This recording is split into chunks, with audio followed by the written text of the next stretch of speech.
Give the people what they want. Give the people what they want. Give the people what they want. Your weekly movement news roundup.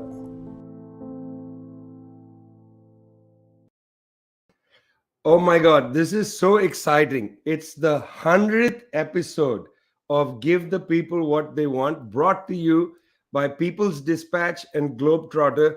That's Zoe and Prashant from People's Dispatch. Later on in our program, we're going to talk about People's Dispatch, explain to you what People's Dispatch is and what the media project is attempting to do. I'm Vijay from Globetrotter, and I'll also be talking to you a little bit about Globetrotter. Today is the 4th of November. It's an important day. Write it down. It's the 100th episode of Give the People What They Want. Also, it's very special for us because our producer, Surangia, just got married to our delightful friend Pranjal, and we're so happy that they have joined the knot, creating a strong union. You can't imagine that a show like this is only as good as its producer. So thanks a lot to Surangia for all the work she does on this show. Later, you're going to see something brilliant that the team at People's Dispatch has made. Remember all those selfies? They're going to come back to haunt you. We're going to bring them back. Let's just get straight to it, friends. This is a news show. Give the people what they want, brought to you every single week, except when we don't come to you.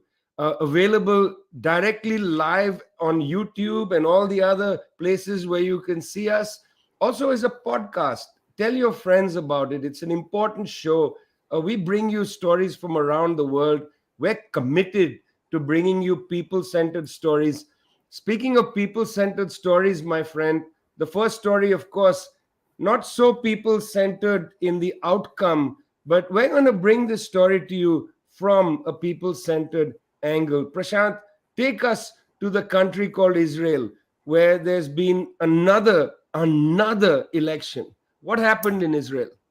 Right, Vijay, the fifth election in I think 3.5 years or so, and it's interesting. We're talking about this on the 100th episode of Give the People What They Want.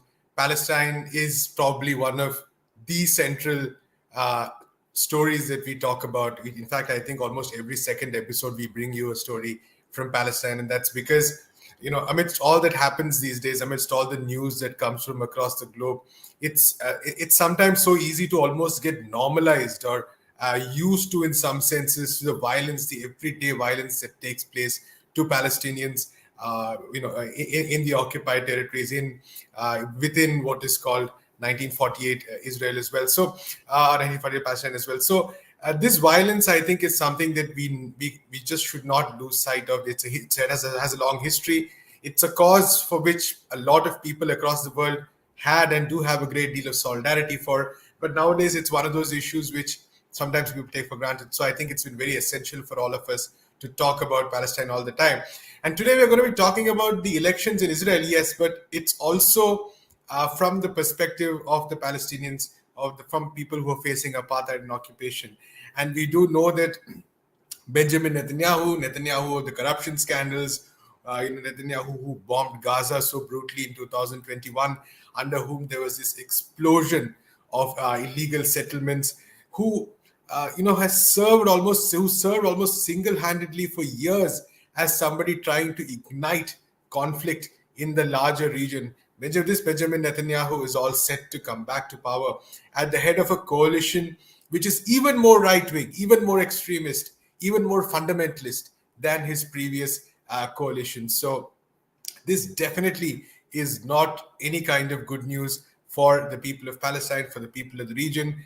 And and unfortunately, or whatever you might say, the fact is that now it looks like his coalition is likely to have a majority of 65. It's going to get probably 64 to 65 seats in the 120-member parliament.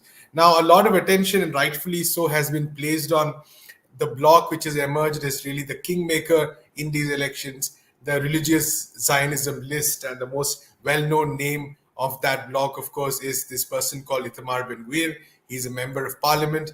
He's a member of parliament with an atrocious record, someone, for instance, who throughout in recent times has time and again gone to Sheikh Jarrah, where Palestinians have been fighting for their rights, for their homes, and tried to, cause more and more problems there. He's, in fact, even held up a gun there. I believe he set up an electoral office there. The kind of policies he talks about, loyalty tests for citizens, say even the Palestinians who live inside what is called Israel today are going to be facing the brunt of some of his policies, and it's not just the Palestinians in the occupied territories. So what we're likely to see is that this new government, which will probably soon come to power, is going to dial things up, dial the extremism up to another extreme, to another level. And this is because the politics in Israel has shifted so much to the right that these parties comfortably feel that this is really the way to go. They know that they do have the backing of the United States, irrespective of whether it's Donald Trump in power, whether it's Joe Biden in power. They seem to have the same kind of backing. They have been continuing these policies with impunity. Time and again, Israel has been called out for apartheid, but this has not stopped their governments from continuing all the policies which constitute apartheid. And they have, I think, figured out that there are more votes to be obtained. There is more capital to be obtained through continuing these kind of regressive policies. And it's important to note that this government is going to come to power in the aftermath of what was called a liberal government, a less right-wing government or less extremist government. But even during the time of that government, Yair Lapid and all that, we saw that the deaths of Palestinians continued. In fact, 2022 is, I believe, the worst year since 2005 or 6 in terms of the number of Palestinians who have been killed. The stories are atrocious. I mean, say the city of Nablus, for instance, the city of Jenin, for instance, continuous instances of Israeli security forces surrounding places where tens of thousands of people live. The raids continuing unabated, people being picked up. When the Palestinians dare to protest, they're shot at, they're attacked. We saw the case of Shirin Abu Akleh a few months ago. And I think it's important to point this out that, when we talk about Israel and Palestine, that we do often, and rightfully so, focus a lot on the oppressive apparatus of the Israeli state. But it's equally important, I think, to highlight the fact that the resistance of the Palestinians has continued in a most inspiring and remarkable way. They have been besieged, like in Gaza. There have been attempts to take away their houses, like in Sheikh Jarrah. Their places of worship, like Al-Aqsa, are under attack. In the occupied West Bank and in other territories, it's difficult for them to even go to work. Their health infrastructure has crumbled during the COVID-19 pandemic because of Israel's discriminatory policies. Despite all this, the flame of resistance has just continued to burn, and it's a remarkable thing to see. And I think it's very essential that we keep talking about it, because what Israel would like, what its supporters would like, is to sort of bring all of this down to some issue of terrorism or whatever, and then brand it like that. Whereas I think it's very essential to sort of not fall into that trap, because there's a wide spectrum of resistance that is taking place, and that is pretty remarkable. What we're seeing right now, that despite all these atrocities, these struggles are continuing. So that's pretty much where we are with the elections in Israel. I mean, it'll take a few more days for the government to form. It'll take a few more days for the ministries to be known. We know that the extremists of the religious Zionism group are pitching for some of the top posts. Whether, in fact, Netanyahu will even be so much in control of the government is really a question to be seen, or whether it will be hijacked by these kind of forces is a big question. I think the Palestinians nonetheless know what they need to do, because they are very clear that irrespective of whether it's a liberal, moderate government or right-wing government, their resistance, their struggles will have to continue. Wow, it's a big story. We'll have to watch and wait, Prashant, see who gets what posts there. Must say that 71% turnout is very high for Israel. Arab populations voted around 50%, also high turnout, and yet these sort of far right parties seem to have prevailed. We'll see how many seats they get. A pretty different situation, it seems to me, across the Atlantic Ocean in Brazil, Zoe. Another election, not exactly as frequent in Brazil as in Israel, where there seems to be almost an election every year. In Israel, Netanyahu's bloc prevailed. bolstered by the far right wing in Brazil, a different sort of outcome, right? Definitely. Well, you were here, Vijay. You left a day before the exciting day out of caution. Um, but it was, I mean, it was an extremely tense day, exciting day, Sunday, October 30th. And as you said, Lula da Silva of the Workers' Party of the Brazil of Hope coalition was elected president. He's going to serve for a third term. He was previously president in the 2000s. It was a very close race. He got 50.9% of the votes, just over 60 million votes, whereas Jair Bolsonaro, the far right candidate of the Liberal Party, got 58 million votes. So many things were at play in these elections, so many. And I think we've been covering them quite consistently, I can say, at People's Dispatch and Globetrotter as well. And they really all came up to a fore on Sunday. There was a very intense lead up, as we had been covering, with fake news, with different kinds of attacks and scandals breaking about each candidate and the other. These elections, at the end of the day, were not about a political program, about specific concrete points about who was going to do what. It really came down to the project of society, the way that things were presented. Lula, in all of his campaign speeches, consistently spoke about bringing hope back to Brazil, bringing dignity back to Brazil. And in his victory speech on Sunday night, I thought it was remarkable. He underlined and he really focused on the fact that there's no two Brazils. A lot of people were talking about during these elections, the intense polarization of society, the division of society, and that exists. But I think even with these numbers, which was extremely close, I don't think it can be considered that, for example, 58 million people are ardent Bolsonaro supporters, that are ardent right-wing supporters. And Lula made this clear. He's not governing for one Brazil or the other. He's governing for all Brazilians in a promise to bring back healthcare, to bring back education, to bring back a dignified life for Brazilians. Since Sunday, which was, day of euphoria, of excitement, of a lot of fireworks, a lot of dancing and singing. You can check out our People's Dispatch report directly from the streets. Following that, there was about a very strange silence from Jair Bolsonaro. On election night, he did not say anything. There were various reports from different media sources that saw him leave the presidential palace and then return, saw different ministers arriving, but he was completely silent. If you looked at his social media page, he had posts from the day before the elections and then nothing else. He said nothing, and this generated a sense of confusion about what was going to happen. As we had been reporting on People's Dispatch as well, there was a serious threat of what's going to happen if Lula gets elected, when Lula gets elected. Is Jair Bolsonaro going to recognize the results? There were many different rumors that there was going to be an attempted coup, that the military was going to intervene. The demand really from Bolsonaro supporters was that the military intervene, that the polls aren't safe, that the electronic ballot can't be trusted. The only way that democracy for them can be saved is that if there's a military intervention. So there was a lot of confusion about what was going to happen on this day. And the fact that Jair Bolsonaro made no statement recognizing defeat, which I think we can say for countries across the world is the norm, for the winner to make a statement, for the opponent to make a defeat statement. This happens everywhere. He did not make this statement. And his supporters, as many predicted, took to the streets and began to protest. This is a strategy that we've seen used in Bolivia after the election in 2019. And they essentially began to contest the results. And this wasn't anything new. They're using the same arguments that we've seen them using, that the electronic ballots are not safe, that there was fraud, that Lula's a criminal, that someone who was convicted of a crime can't be president. And these protests started to grow. There were highway blockades. They started to spread to more regions. There was blockades of the airport, of the international airport in Sao Paulo, which is one of the largest airports in the region. A lot of flights were delayed.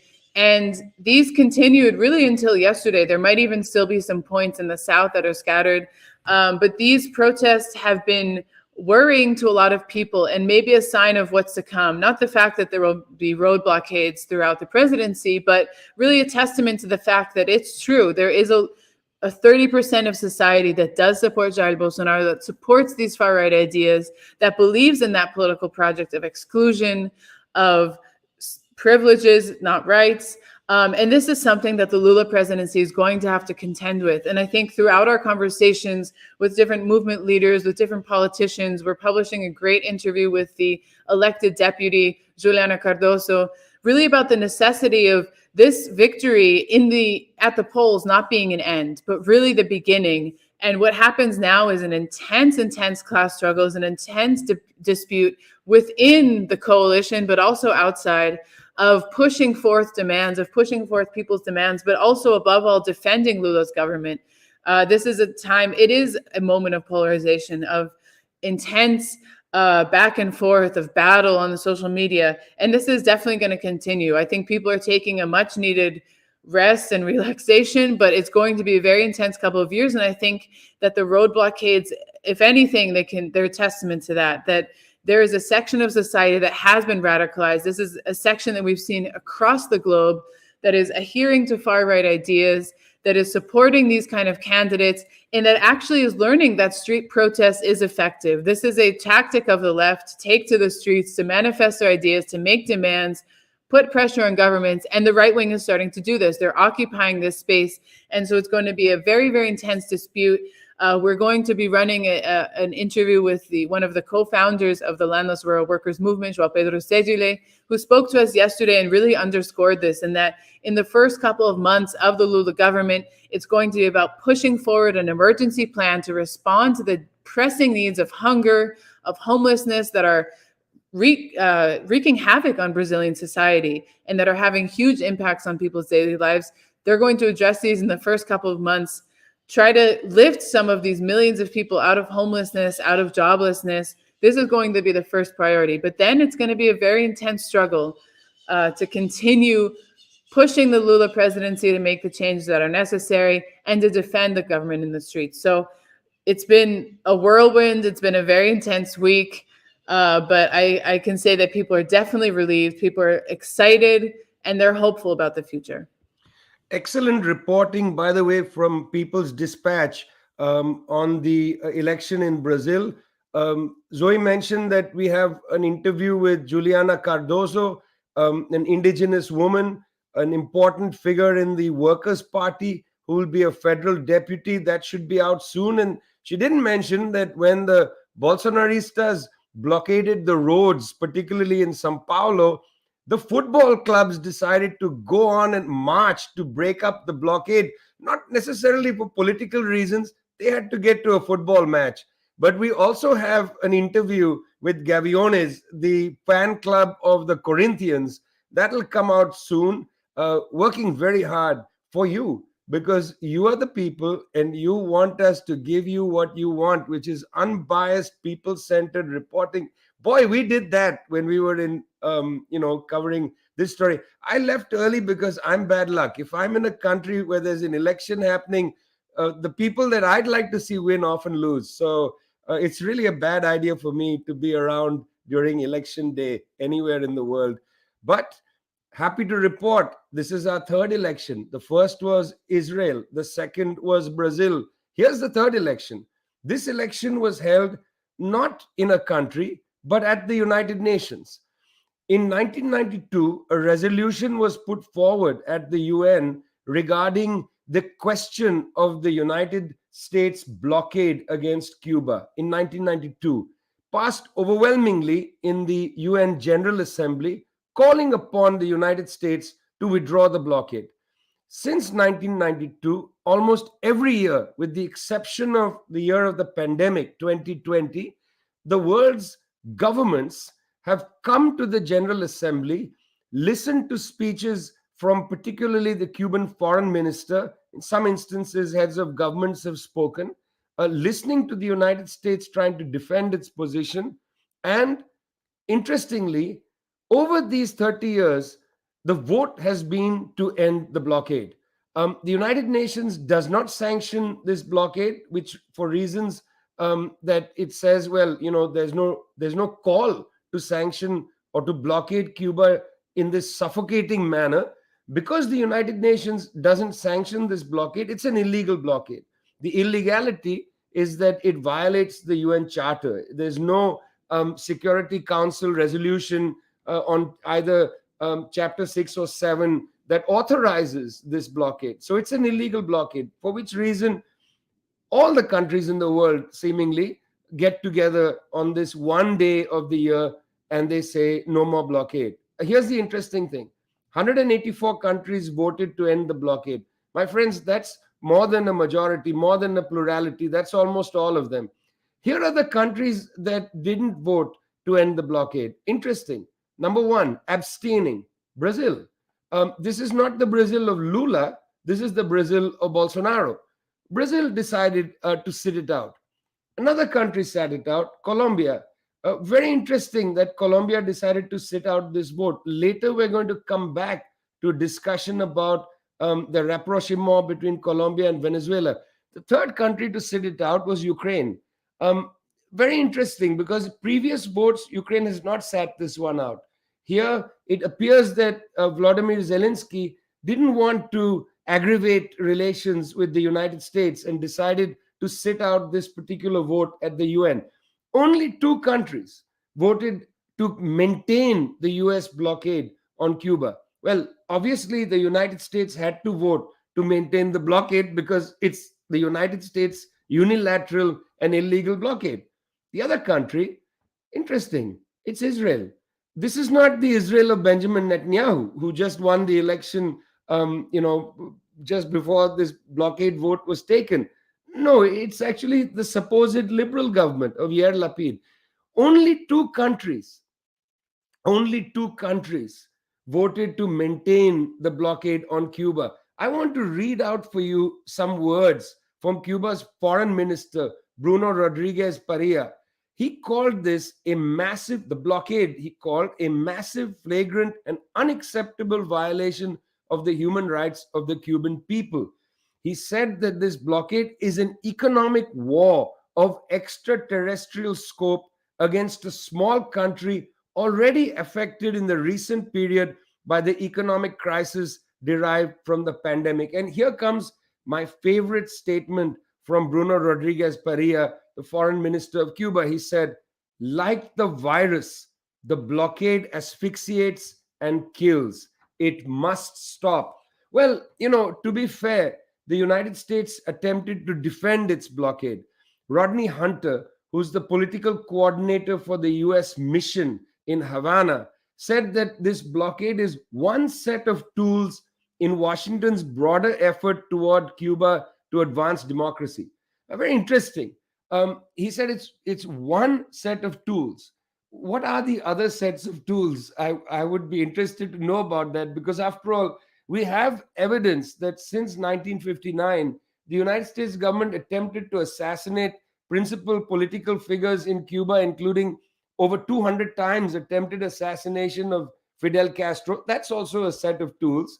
The United States attempted an invasion of Cuba in 1961 at Playa Girón, Bay of Pigs, where Cuban mercenaries were on the road out there trying to overthrow that government. That's another set of tools. We have the attacks on Cuban airliners, bombs placed on Cuban planes which have exploded. It's a third set of tools. They have a wide range of tools, and this is one of them. Cuba has lost millions of dollars, in just the last few years as a consequence of this blockade. The fire at Matanzas, the devastation caused by Hurricane Ian. At each turn, Cuba has been unable to secure from either commerce or by donation from the rest of the world the kinds of things it needs to rebuild. Well, looks to me like the world has spoken, 143-2, that the blockade must end. Now, the fact of the matter is, as the UN has said directly at the end of this vote, that the UN can't end the blockade. This is a unilateral blockade. Only the United States can actually end this blockade. And interestingly, President Joe Biden of the US had, during his presidential campaign, repeatedly said that he was going to dial back on the 243 excessive measures taken by Donald Trump when he was the president. That there was a suggestion that the Biden administration would remove Cuba from the state sponsors of terrorism list, which again had been placed ridiculously by Mr. Trump. Do you know why Mr. Trump placed Cuba on the state sponsor of terrorism list? Well, Cuba during the pandemic was exporting doctors, not military equipment, not bombs, none of that. Well, the reason Trump gave for putting Cuba on the state sponsor of terrorism list was because Cuba hosted the peace talks around Colombia. Cuba hosted peace talks in Havana, peace talks in which resulted in 2016 in a historical peace agreement, which eventually resulted in an election campaign bringing Gustavo Petro and Francia Marquez to power. And they, I must say, are providing great leadership, not only in Latin America, but in the world in terms of issues of climate change and disarmament and so on. In fact, Cuba should have received the Nobel Prize for hosting those peace talks, historical peace talks. Instead, of course, Trump decided, let's place Cuba on the state sponsor of terrorism list. And that's what Biden continues to reinforce. My friends, the world has spoken 184-2. Look at this. Here is Mr. Rodney Hunter saying that the United States is interested in advancing democracy in Cuba. What about advancing democracy in the United Nations? What about taking the United Nations vote seriously once in a while? It's not happening. It's not happening. Make sure that you follow events such as this. You come to People's Dispatch to read about it, because there are always stories at People's Dispatch on issues like this. You come to give the people what they want, to hear our roundup of the news every single week. We come to you. This is our 100th episode. We're so proud to be here with you, so grateful that you've accompanied us for these 100 episodes. Over these 100 episodes, we've hectored you, we've bothered you, we've forced out of you, pried out of your smartphones selfies that you've taken showing yourselves watching our show. Well, our production team gathered together some of those selfies, not all of them, of course, because there were so many. Thousands of them came in. They litter Twitter. Elon Musk is sitting in his room, in his cabin in some high up mountain, flipping through all the selfies, wondering, what is this? Give the people what they want. And how have they placed so many selfies of people watching their show? Well, Elon, this is for you. This is a little slideshow of selfies for Give the People What They Want. I hope you enjoy it. We'll be back in a minute.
Well, that's amazing. We're really happy with our production team, with Surangya, producer, backup producer Mohit, Vaishak, and others really pitching in and helping us put things together, make sure that we don't screw things up. So really grateful to the team, particularly at People's Dispatch.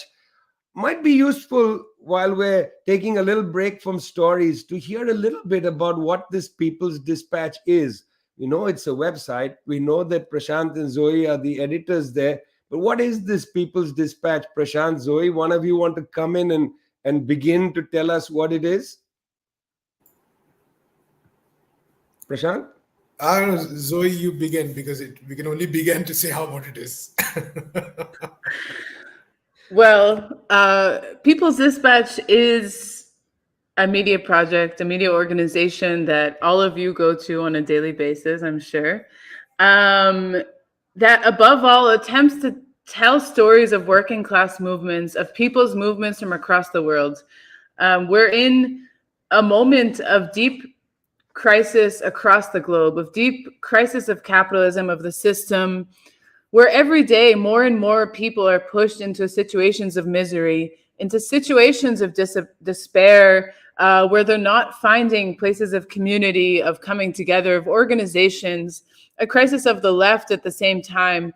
And it's important that there be a space where people can come to know not only what's happening in the world, understand the geopolitical updates and what's happening where, but really also hear from people who are organizing on a daily basis in working class communities, in movements, trying to shape and change our world and transform it. It's very, very easy today to be discouraged, to think that there's no hope in struggle, to believe that there's no way to make things better.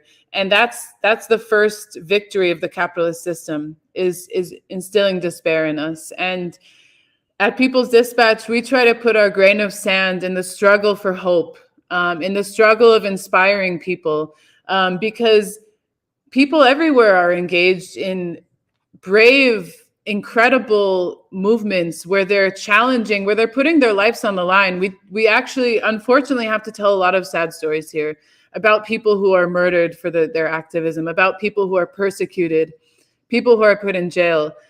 But it's so important to know that these people are out there and that they're doing everything in their capacity to make a better world for all. And for us, it's really about telling their stories, about shining light on this work that's being done. And we hope that with this, that we can inspire people, that they can find out more about organizations that are working in their neighborhoods, that they can understand better why it's important that there's a yearly vote in the UN on the Cuba blockade. Find out more about why it's so important that Palestine have the right to self-determination and be free. These are crucial things that are, maybe it's not impacting someone on a day-to-day basis, what's happening 500,000, who knows how many miles away, but it's all, we're living in a moment of global interconnectedness, and we have to know what's happening across the world to build internationalism, to build solidarity. It's crucial that we know what's happening in other places. And I think maybe Prashant can kind of talk about what, the other media spaces that exist and why we must exist. Right, Zoe, and would also like to add that for us, it has been a very educative, of course, obviously, but also very inspiring experience to sort of report on these struggles, and also to sort of try to think about and work with a different kind of idea of the media in itself, to think of different kinds of ways of doing stories, talking about issues which need to be talked about, because as Zoe said, a lot of it is about giving hope. A lot of it is about, I think, also bringing together struggles across the world, and the fact that these struggles are actually connected, which has always been part of the tradition of struggles across the world, that your struggle is my struggle and vice versa. And that aspect, I think, is something we've really sought to highlight as well. And we're a relatively young project, we're not even 5 years, nothing in the lifespan of a media organization. But I think this has really been our central pursuit in terms of how to sort of take it forward. We've been very fortunate to work with a number of organizations in other parts of the world. We have our friends in Breakthrough News, for instance, who participated very often with us in Brazil de Fato, who really helped us, for instance, recently in our coverage with Brazil. We have our friends in Madar, for instance, friends in Pan-African TV, excellent coverage that they do throughout the globe. Very importantly, our friends in NewsClick as well, who have been reporting from the front lines in India, as well as a number of, I think, other organizations across the world with whom we have, I think, sense of connectedness, a sense of, say, fraternity.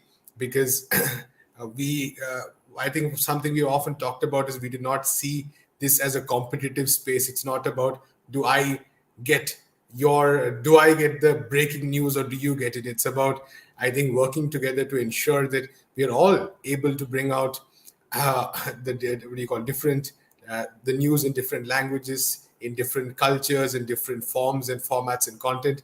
So it's still very much in the early stages for us, and we're very excited also to do this show. Incidentally, also, I suspect we are close to the second year of the show as well, because since we have crossed 100 episodes, we're probably just about an episode or two away. And since we missed one or two between, we've probably crossed the second year of the show as well. It is amazing what we've been doing on this show. You're listening to Give the People What They Want, brought to you from People's Dispatch and Globetrotter. At the end of the show, I'll talk to you a little bit about Globetrotter, but let's go back to the stories. Oxfam just reported that what the rich countries in the world have said that they are putting into climate finance. In fact, only a third of their publicly stated numbers are credible. The rest goes in loans and repayment and so on. Very interesting Oxfam report coming just before COP27, Prashant. What's up with this COP27, and why is King Charles of England not going? Well, I suspect a lot of people would be happy that he is not going. The costs of security and others are, quite prohibitive. But it's unfortunately quite a depressing time to talk about this topic. We've had this avalanche of reports talking about how things are just going from bad to worse. I believe the United Nations recently has said that the targets that countries have set in the aftermath of COP26, some of the countries promised to ratchet up their commitments, etc. All this together is still not going to help us reach the ideal target, which is 1.5 degrees more than the pre-industrial period or whatever. But so basically what we're looking at is a rapid warming that the world is right now nowhere close to having a solution. And this is despite all the promises that were made in 2026. We saw this huge variety of slogans, everyone coming in, making powerful speeches, saying we'll do this, we'll do that.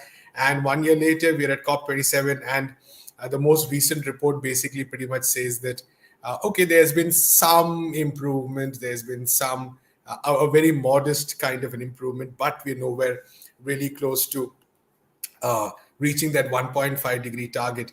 And in the meantime, I think at this point, there's barely a week that goes by without talking about how one by one we're crossing all of those tipping points, which means we're crossing points of no return, after which, after we pulling us back from the brink are going to be difficult. We're seeing number of indicators that we are seeing disastrous weather events ranging from fires taking place in various parts of Africa, in the North America, for instance. We saw the flooding that hit Pakistan and Afghanistan, devastated it. We saw massive droughts in the Horn of Africa, for instance, and the fires, of course, in Europe as well. So heat waves, fires, droughts, flash floods, the whole range of extreme weather events taking place right now.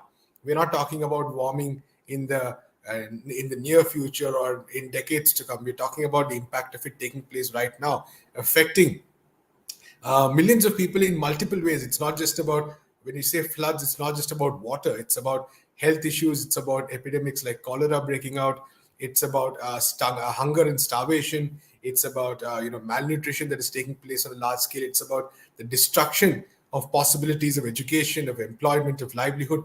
All that is getting destroyed right now in a number of countries. And most of these countries actually do not contribute that much to global carbon emissions, which is a very important thing. And I think every time one of these countries gets hit by a flood or a drought, the experts and leaders from these countries point this out, that, hey, our contribution to global carbon emissions is minimal, but why is it that we are facing the penalties and nobody has any solution except calling for emergency aid and the usual promises that we see at that point of time.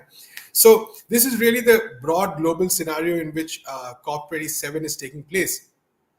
And I think there are two things I think we need to sort of take away as people who are interested, people who are readers or whatever, because I think one thing, for one, I think it's very essential that this cannot remain in the realm of experts and scientists and mere politicians alone. And I think it's very, very essential that we all sort of internalize that, because at the longer this just remains a debate between some experts. You have lots of numbers thrown in, technical words, say a lot of talk about technology, about promises, about commitments. We kind of often lose sight of the people who are actually suffering today, and the people who are going to suffer tomorrow as well. So I think it's one very essential that as an action point that we move beyond seeing this as just in the realm of experts. And point number two, I think it's essential that we also see that the solution to the issue of climate change, to the global climate crisis, cannot take place within the social order that exists today, within capitalism that exists today. And I think this has been the single most important point that movements across the world on the left have raised. That their point is, irrespective of what you propose, irrespective of what you promise, the deals and the numbers, the fact is that unless there is a change in the way the system is organized, unless, for instance, one aspect, of course, is that rich countries need to contribute much more to the climate fund, which they haven't been doing, like you said, like the Oxfam report points out. The other point, of course, is that waging war, spending on defense, for instance, is a huge problem. And those who are spending so much on war these days, it needs to be flagged. There's no doubt about that. But also the fact remains that if there has to be any sustainable solution, it has to be through the reorganization of society itself, the abolition of inequality, the provision of opportunities, say the change, for instance, in the nature of work itself, in the nature of how profits are distributed and how money is invested. Public transport needs to change. Public health needs to change. Without this, you are not really going to address climate change as an issue, and which is why this is a issue of import to people's movements, irrespective of sectors they're in, to people irrespective of any stages of life they're in as well. So COP27, we're going to see 2 weeks of a lot of discussion and negotiation, but I think these are things we need to probably step back and think about as well. And off the radar is the fact that there's another COP in December, and that's COP15. That's the COP that's around the Convention on Biodiversity. Reports coming from the Convention on Biodiversity show that 1 million species are threatened with extinction. This COP is equally important in terms of the human impact on the rest of the planet, not just on climate and so on, but very little attention on COP15, unfortunately. Although I know that at People's Dispatch Globetrotter, we'll be looking at this. Now, flash floods earlier this year in Venezuela, in the central regions where 5 rivers overflowed, a direct consequence of the climate catastrophe. Floods earlier in the year in Colombia. But now at least something good happening in Caracas. Zoe, it's not just floods in Colombia and Venezuela. What else has been happening? The relations between Colombia and Venezuela have been strengthening since Gustavo Petro took office. And it's not a minor thing. It's not a minor issue. The fact that Gustavo Petro traveled to Caracas this past week and met with Nicolas Maduro. This was unthinkable just a year ago. Iván Duque said that Nicolas Maduro was a dictator, that he was usurping power, that Juan Guaidó was the rightful president. And today, this week, Gustavo Petro meets with Nicolas Maduro. They have a long discussion about different areas of cooperation, different ways to support each other in peace talks, with the Colombian peace talks, with the dialogues with the opposition. They have an extremely fruitful meeting, and it definitely it's a historic step, and it definitely marks a step forward in the strengthening of the relationships between the two countries. before Colombia was essentially the major partner of the United States in its crusade against Venezuela. Not only giving its territory for the training of paramilitaries who later would go on to carry out assassination attempts against Nicolas Maduro, against other government officials, but also being a huge political ally to Juan Guaido and to the U.S. State Department in a lot of different machinations against Venezuela. For example, a hugely important petrochemical company that's located in Colombia, which is a Venezuelan state company, was seized following the proclamation of Juan Guaido as interim president of Venezuela on January 23rd, 2019. And this country, which was one of the largest sources of income for Venezuela, was seized, taken away. After that, in the hands of Juan Guaido and his the board that he appointed, this company tanked completely, like many other companies that have been under the administration of Juan Guaido. It did horribly, bad conditions for the workers, bad productivity, not helping in Colombia. And of course, it had a huge impact on the Venezuelan economy. Monumeros has been returned to Venezuelan state control. This happened in September. There's been a series of steps forward to strengthening the relationships between two nations, which are naturally brothers, which naturally have so many cultural ties, geographic ties, many rivers that run between the two countries. And so it's honestly extremely important and impactful to see these ties strengthening and to see the relationships normalizing. The last time a Colombian president was in Venezuela was in 2013 when Juan Manuel Santos went for the funeral of Hugo Chavez. So huge developments. And I think it's so interesting to follow the first couple of months of Gustavo Petro. There's been a lot of speculation about just how effective is he going to be, just how left is he going to be. We're in this new cycle of new progressive governments in the region. And it's really a test of seeing what proposals are they willing to take forward? How far are they willing to go to challenge the United States? And I think in the resumption of relationships with Venezuela, it's taking a serious position against U.S. imperialism and saying, we will not, again, be a pawn in your game, in your war against Venezuela. The relationship and the ties between our peoples are much stronger than the desires of an empire to dominate and destroy Venezuela. So I think it's so important. Equally important is the relationship with Cuba. Cuba has been a huge supporter of peace in Colombia, and Colombia has been one of the primary voices calling for Cuba to be taken off the list of state sponsors of terrorism. So these are huge advances. Today, the tax reform bill that Gustavo Petro had proposed, which was, of course, a very different tax reform than was presented in 2021, was passed by the Congress. So I think there's definite steps forwards that are being taken.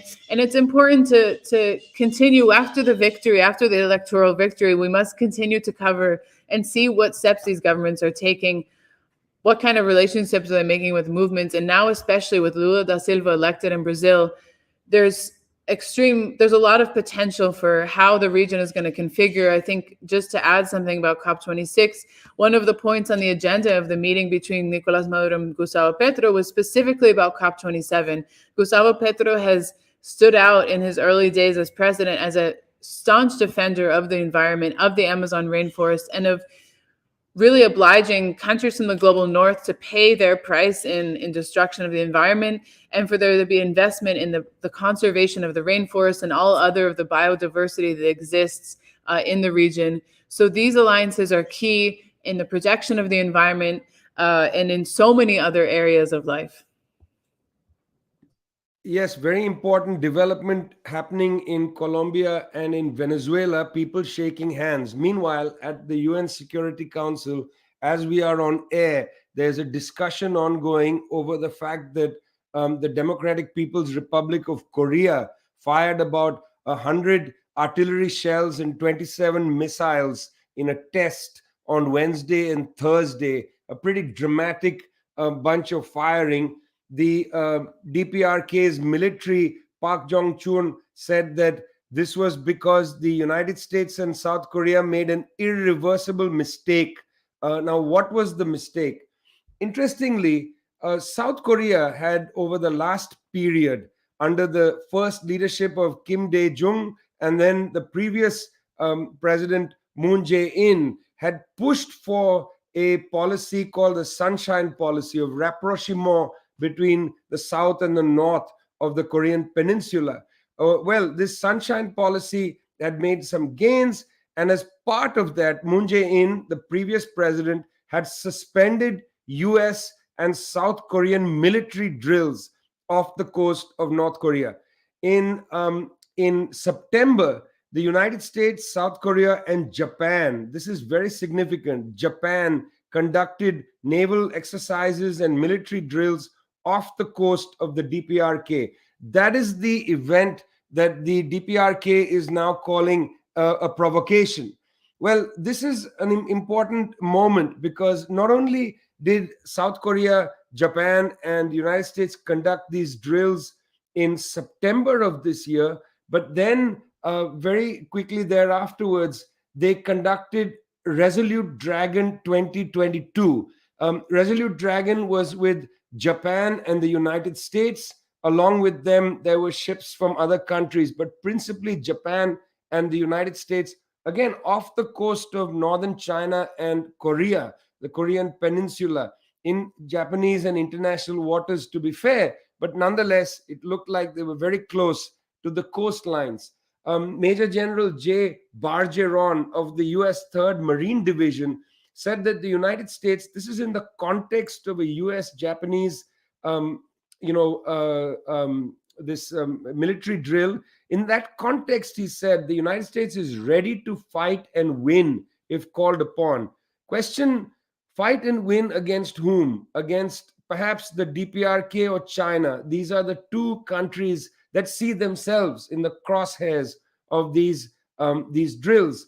Well, this is not all. In November, the armed forces of United States and Japan with Australia, Canada, and the UK conducted exercise Keen Sword off the waters of Japan. There's been a series of these military exercises which have involved Japan, in some of them South Korea, and the United States. Important to point out, there was an interview given by Japanese Prime Minister Fumio Kishida. He told the Financial Times, "We will be fully prepared to respond to any possible scenario in East Asia to protect the lives and livelihoods of our people." That's what Fumio Kishida said. Now, why is that important? Well, Mr. Kishida's government is, for the first time since, I believe, 2014, going to produce a national security strategy which will be released in December. Let's see what that strategy will have within it. It's quite clear that they're going to, in this strategy, put at the crosshairs China. Put at the crosshairs China largely because Mr. Fumio Kishida has made it clear that the US-Japanese security arrangements should be maintained intact. There is also a discussion taking place inside Japan where there is a desire for Japan to have its own security arrangements, that they are not particularly confident that the United States would come to their assistance if need be. They cite various examples around the world where the United States essentially allowed an ally to be out in the cold. Interesting statements inside Japan around the debate over Article 9. Now, you should know, when the Japanese Constitution was being written in 1947, in the context of the US occupation of Japan, General MacArthur in the saddle, the Prime Minister of Japan at the time was a pacifist for reasons not necessarily of belief, but of practicality. Japan had just been defeated in the war. They needed to have a close tie with the United States and so on. And the US, basically, with this Japanese Prime Minister, pushed Article 9 into the Constitution, which prevented the Japanese self-defense forces from having an aggressive posture. No nuclear weapons, no aggressive posture, and so on. Well, not long after the Constitution was passed, unfortunately for the United States, the Chinese Revolution takes place in 1949, and a war breaks out on the Korean Peninsula in 1950. From then onwards, from 1949, 1950, the Japanese right wing The heir of that right wing was Abe, Prime Minister Abe, Shinzo Abe, whose grandfather was a fascist leader of Japan in an earlier era. Abe Shinzo and the section of the right wing had tried desperately to revise Article 9. It was a kind of accident of history that the constitution was passed 2 years before the Chinese Revolution. But the public opinion in Japan remains against the revision of Article 9. I must say, the public opinion in Japan is against the revision of Article 9. It's about 50-50. It's a little bit like Lula Bolsonaro. 1.5 million for Lula is the 1.5 million that is more for not revising the Constitution, Article 9, than those who are for revising. It's not entirely that the whole population is pacifist, but it's still holding fast. Popular opinion not in favor of this. People don't want Japan to be sucked into a war, particularly because, let me ask you this, who is Japan's principal trading partner? You might say the United States. The answer is wrong. The actual major trading partner of Japan is China. Very strange that Japan has got this sort of policy regarding China, its major trading partner. In one sense, China is what keeps the Japanese economy afloat. And yet, here is Japan putting pressure on China with these military deals. We'll be watching closely. I'm going to have an article out soon on these military dances here and there, but we'll be watching soon when that national security strategy document comes out in late December. You can be sure that Globetrotter will run something on it. Globetrotter. What is this other beast? Give the people what they want, brought to you, of course, from People's Dispatch. You know that well because it's a really excellent website. What is Globetrotter? Barely. We don't even have a real website. We are a syndication service. We produce stories that run in over 500 periodicals around the world, from Saudi Arabia, Afghanistan, Cuba, South Africa, Thailand, in publications that are quite remarkable. Brave publications. Scoop in New Zealand is the first place that runs our story because, well, I suppose that's where the sun rises. And then we have our stories all the way out in Clarín, in Ciudadano. We have our stories in publications in a range of languages. Can you imagine Globetrotter stories in Arabic in a Saudi newspaper, Globetrotter stories in Dari, in a newspaper that continues to be published in Afghanistan? Come and have a look at the work we do at Globetrotter. In fact, Zoe and I, our interview with Juliana Cardozo will go through Globetrotter. You can read it at People's Dispatch. People's Dispatch is one of our closest and most beloved partners, which is why we do this show together. As you know, give the people what they want. I always say, brought to you from People's Dispatch and Globetrotter. Got to say that it's been one of the joys of my life that I spend Friday with my great friends and comrades, Prashant and Zoe. We have a great deal of fun bringing you the news. We try our best to be as objective as possible. Obviously, we are human beings with a particular perspective, but we don't want to come here and just give you, our own opinions. We root our opinions, build our opinions in the facts. That's how we report. We might have a stance, but we're very committed to the facts. We don't want to come here and play fast and loose with the facts. But it is a joy to report stories together. I just feel like I want to turn this over now for a minute or so to Zoe and Prashant.